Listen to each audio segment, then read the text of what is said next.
Sunu Presse, à la présentation Aïcha Toupam. Sunu Presse vous est offert par le Grand Carnaval de Dakar. Bonjour. L'affaire Farba Ngom, le rapport de la Cour des comptes et la gestion foncière, entre autres sujets, sont mis en exergue par les quotidiens reçus ce matin dans les secrets d'une procédure, à titre le journal L'Observateur. Revenant sur l'affaire Farba Ngom, la lettre du ministre de la Justice envoyée depuis le vendredi 10 janvier au président de l'Assemblée nationale. Le quotidien revient sur les deux réunions prévues cet après-midi et la levée imminente de l'immunité parlementaire du député maire de Agnam.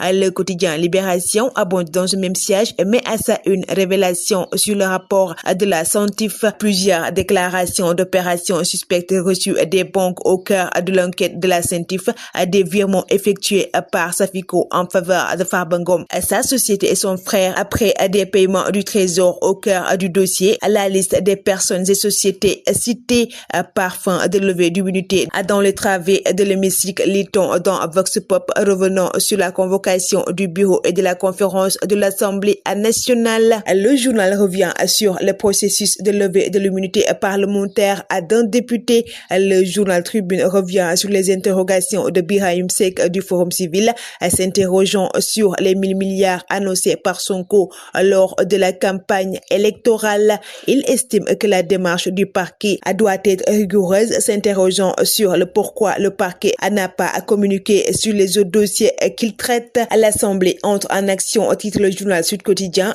parlant de la procédure de la reddition des comptes initiée par le pôle judiciaire financier. Explosif, s'exclame le journal Rewmi Quotidien, revenant sur le rapport de la Cour des comptes de la Mauritanie. Sonko révèle l'ampleur des dégâts. Le journal revient également sur la visite du Premier ministre à Nouakchott.